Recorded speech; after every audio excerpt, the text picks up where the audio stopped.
Manchester City 2, Real Madrid 3. This is the first time Manchester City are losing a game in the last 6 years at the Etihad.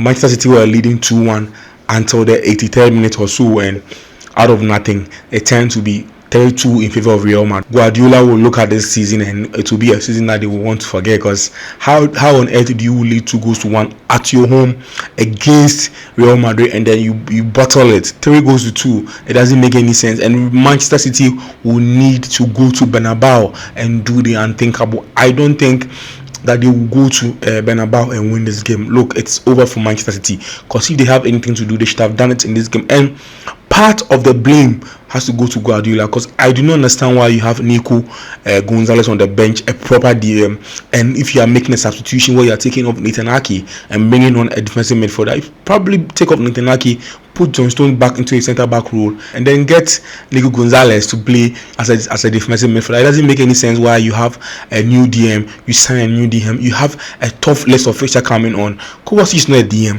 Why do you put Kovacic in a DM role when he's failed consistently? Look, you have a new guy in Kuzanov. Kuzanov made one mistake in the game against Chelsea. Ever since then, he had an opportunity against Leyton Orient and he did well. I think that at least put him against Vinicius. Let him come and defend. It will help you. Why do you bring on Rico Lewis? I don't understand why a player like Rico Lewis will still be a Manchester City player at this part, because what is his strength? He's not physical. He's unable to run. At the point in time this season, Vardiol was, I think, the best goal. I think apart from Haaland, Vardiol was the best goal scorer for Manchester City. He's also the best winger also for Manchester City. Plays as a left back right now, and literally in this game, he was also the best midfielder for Manchester City in this game. Vardiol is an all-timer. This is an absolute unicorn of a player. He'll go on to be one of the best players we've ever seen in a Manchester City shirt. Look at how he ran into the box and made an assist. Sometimes I don't understand whether he's a defender or he's an attacker or he's even a winger. Around the 12-minute mark, Real Madrid had like an empty net to score a goal. I think it was a pass from Rodrigo and then it went to Ferland Mendy. Ferland Mendy should have scored that goal. I don't know how he kicked the ball. Not long after that, Haaland scored the first goal. I think if Real Madrid really took the chance in this game, it was going to be a bloodshed or a bloodbath at the Etihad. I look at Manchester City today and it was really an improved performance from Manchester City. Really improved if we compare to what we saw in the last 16 games or the last 20 games from Manchester City. Like they play very well and they defended very well. But it's level that same thing. How they are able to control transitions when they are in the game. Nobody can explain to me why Manchester City didn't even get a draw from this game. Fair play to Vinicius for receiving the Man of the Match award in this game, because you know Vinicius is really one of the best players in the world. Akanji got injured. You don't have Kyle Walker. But if you want a player to defend against Vinicius Jr, and there's no way Rico Lewis, even people who do not have a coaching certificate will know that there's no way Rico Lewis can defend against Vinicius. Even Kyle Walker at his best had really tough times defending against Vinicius. And you put in Rico Lewis in this game at this level, just get a win and then go to Bernabeu and get a draw and probably qualify. I think that sub was really not a carefully thought out decision by Guardiola, because Rico Lewis came in, made a lot of mistakes. Vinicius cooked him at that position and ended up and Rico Lewis also ended up making terrible mistakes. Rico Lewis doesn't know how to defend. Even if he wants to defend, his body will not let him defend because he's short. He doesn't know how to defend. He doesn't even know how to be physical in games. So I can't understand why Guardiola went to this game looking at the stakes involved in this game, and you put in Rico Lewis as a right back against Vinicius Jr. What did you expect, Guardiola? Maybe fair play to Rico Lewis. He's a kid and he has talent, but this was not his game. This was a game where put in Kuzanov, put in one of your young boys. At least they'll put in a much better performance than what we saw from Rico Lewis. I mean, Guardiola, this is on you. Fair play to Vinicius, because he had 2 assists, 3 dribbles completed, 5 chances created, and 2 big chances created. And playing in a stadium where there was a big tifo from the Manchester City fans saying that he should cry out loud.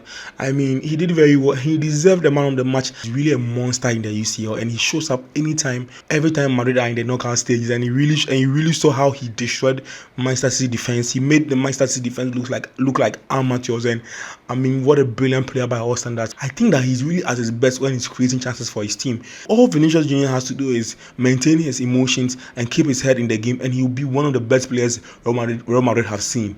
it's not really an argument that Manchester City are struggling. Just one ball from your defense can open their midfield, and it's the same thing that's been happening this season. For Madrid fans, they probably haven't watched Manchester City this season, but they clearly saw it that this City team is not a team that you have to respect. Because if this City team is that really City that we know, there's no way Madrid will win at the Etihad. At least for the past, at least in the history of Real Madrid, they had not won at the Etihad, and today they went to Etihad and won.